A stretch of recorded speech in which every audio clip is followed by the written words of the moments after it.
Boltzmann here. Welcome back to my studio.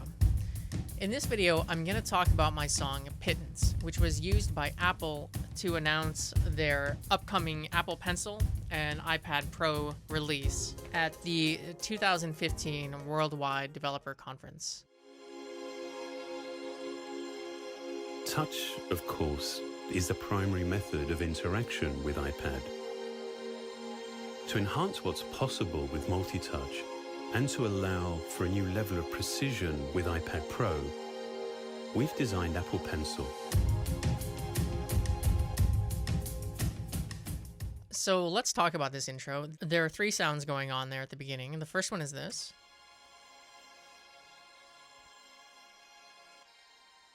Back in the early 2000s, I had built myself a portable studio that I was making money on the side by recording like recitals and live events and that sort of thing. And so I must have recorded a recital, who knows, in the early 2000s. And I was probably mixing it and whatever, getting it ready for the client. And the loop just kind of sounded good, and I've used it ever since. It's one of my sounds.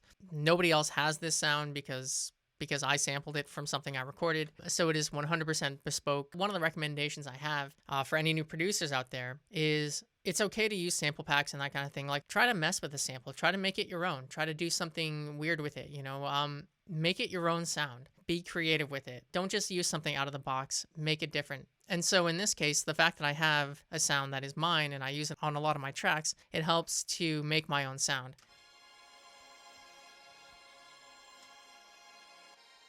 The same thing goes for the next sound here.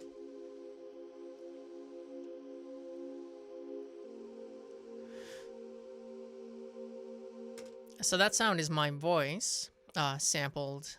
In Ableton Live, there's an instrument called Sampler, and there's another one called Simpler, where you can take any sounds and make keyboards out of them. I took my voice from this song here.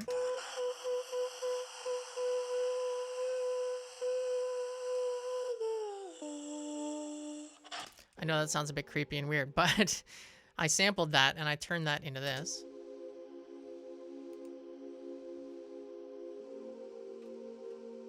Which again is just kind of its own unique sound. It's not something from a sample pack. It's not like an instrument in live. It's its own thing, and that's what I would really highly recommend that new producers do, is you make your own sounds and really alter the sounds you're using to give it your own flavor, basically. And then there is a backwards piano going here.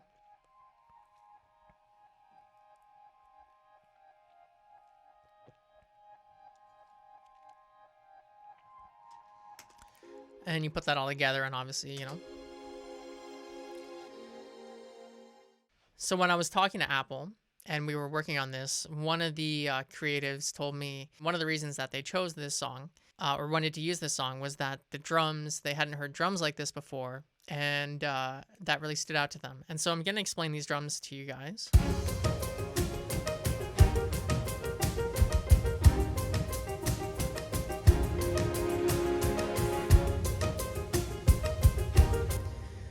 So I'm a big fan of layering up my drums, and I'll often play one drum beat and then go back and play another one over top and another one.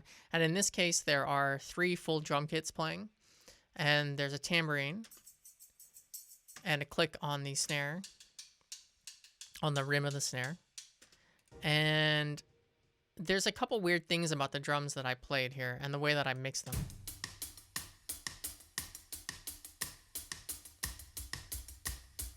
So that's one of the drums. The next one is a tom drum. Now what I want you to listen to there is listen to the bass drum. Listen to how much reverb the bass drum has.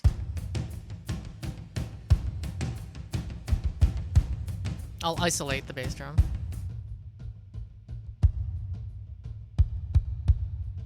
Now, this is one of these mixing choices that I made that I wouldn't recommend to other people necessarily. Like, you just got to find your own thing.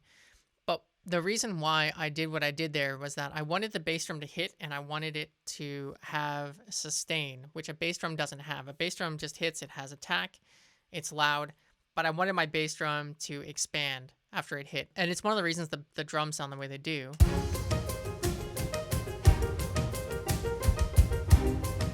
want you to listen on like 1, 2, 3, 4, 5, 6. 1 on 1. I want you to listen to the bass drum expand.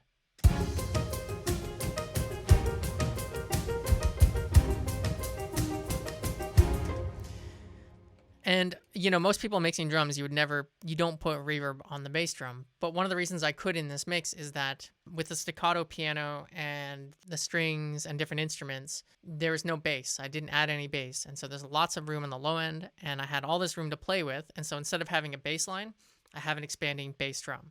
And then we also have this beat here.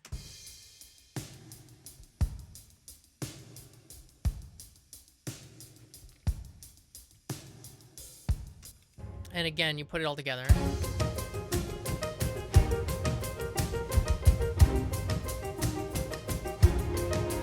Like if you take any of these elements out, it's not going to sound the same. So I'll take out this one here.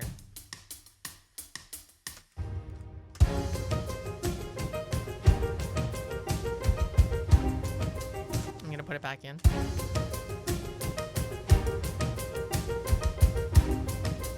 Like it just kind of wakes up the beat. It gives it that much more energy. And so these are some of the production techniques that I used. I wasn't like taught them or anything like that. I just make music, and then whatever sounds good, I stick with. Whatever sounds bad, I get rid of. And so in this case, I just felt like recording 3 drum kits that day, and so I did. Now let's talk about the layering of the instruments. The basis of this song is this piano here. More specifically, this. And so that's one of the things I would have recorded first was that piano, and then built around that piano. One thing I was really fascinated with at this time, around 2013 or whatever, was to try to push my hardware as much as possible to allow me to have all these layers of different instruments in a similar fashion to an orchestra where you have multiple violinists and violists and horns. And the reason you have these multiples is that it gives a fuller sound. And so I wanted to do that with my music here, but I wanted to do it digitally. So I layered in basically what the piano is doing. I just played it on different instruments.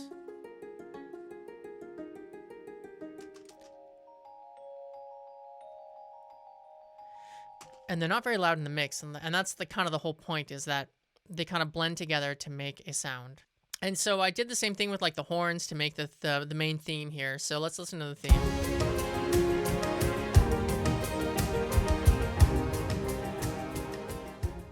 So in 2013, I had finished this song. It went about 4 minutes, maybe 4.5 minutes long. I finished the song. I sent it to my publisher with a bunch of other songs. Obviously, Apple eventually reaches out. But before that happened, I had a friend of mine who I've been making music with for the last almost 20 years.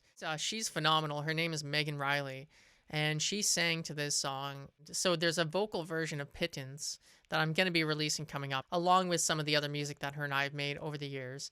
And so I'm excited to release that as well, because nobody's ever heard that before. But anyway, that hasn't seen the light of day yet. It will soon. But I had this 4.5 minute long version. And then Apple contacts me a couple years later and says, hey, we want to use this song, but can you make some different themes in it? Can you expand on the song itself and take it into some different directions? And so I was like, yeah, why not? If you've heard Pittance, it's like 10 minutes long or 9.5 minutes long. As I was adding these things to it, and I realized that here are some different themes. And there's no reason to stop doing it. Like, just make different themes and build this song and just, make it longer and have different dips and different highs. And so as the song ends here, I have these different bridges into different themes. So this is the first bridge.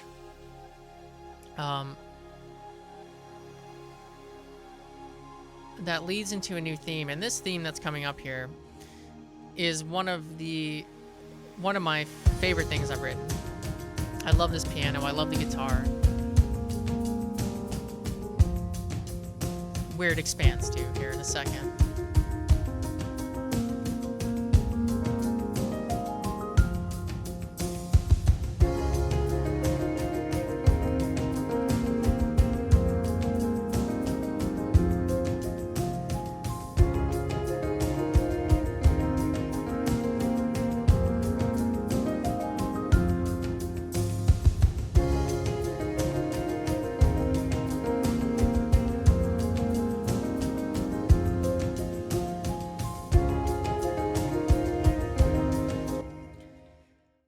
So let's listen to the piano first here.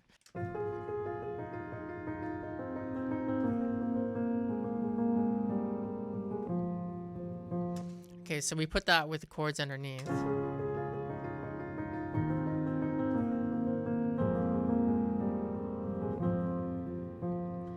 And then we throw in another harmony.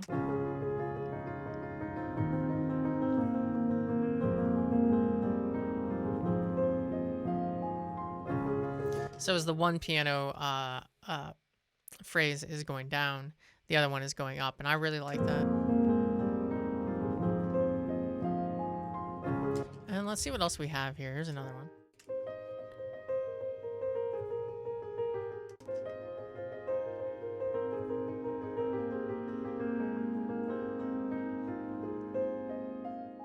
So then we go from there, and there's about a minute-long bridge with the piano where I reintroduce some strings, and then I take it down and I introduce a new theme here with the viola.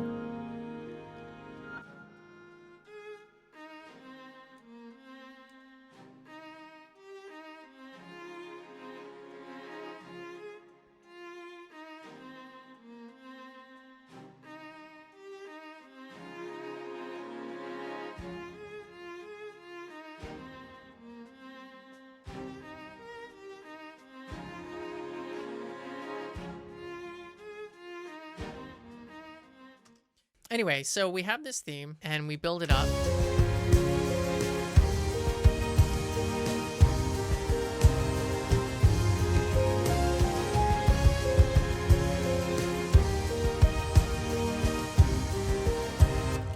Now, one thing that I had to do actually is because I had already moved a couple of studios from when this was originally recorded, I couldn't recreate these drums because I wasn't in the same environment. I didn't have the same studio. And so the drums from the original, when Apple asked me to expand on this, I couldn't recreate the same drum sound.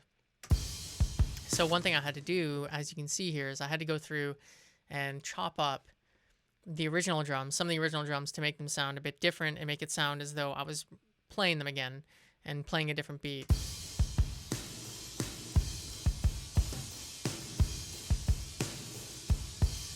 So like the tom beat, for example, sounds like this.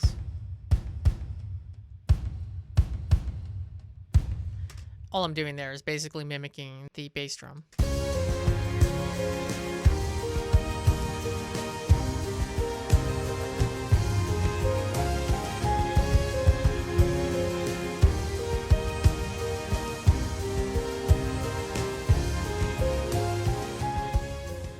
So that's some of the stuff you might have to do, you know, if you don't have access to the same studio and the same instruments. Well, you're just going to have to resample the stuff you did make to make it sound a little bit different. And then as the song finishes off here, I circle back around to the beginning and the original theme and piano and stuff. So yeah, I would obviously suggest, if you haven't heard Pittance, to give it a listen either on Spotify or here on YouTube. I'll probably release a video for this song for the channel coming up sometime very soon, and I will be releasing the vocal version with my friend Megan Riley coming up very soon too. I hope that this gives you some explanation as to how I made this song and what made some of the production sort of stand out and probably helped it get licensed. So that just about does it for me. I will see you guys in the next video. I hope you have a great day. I'll see you then.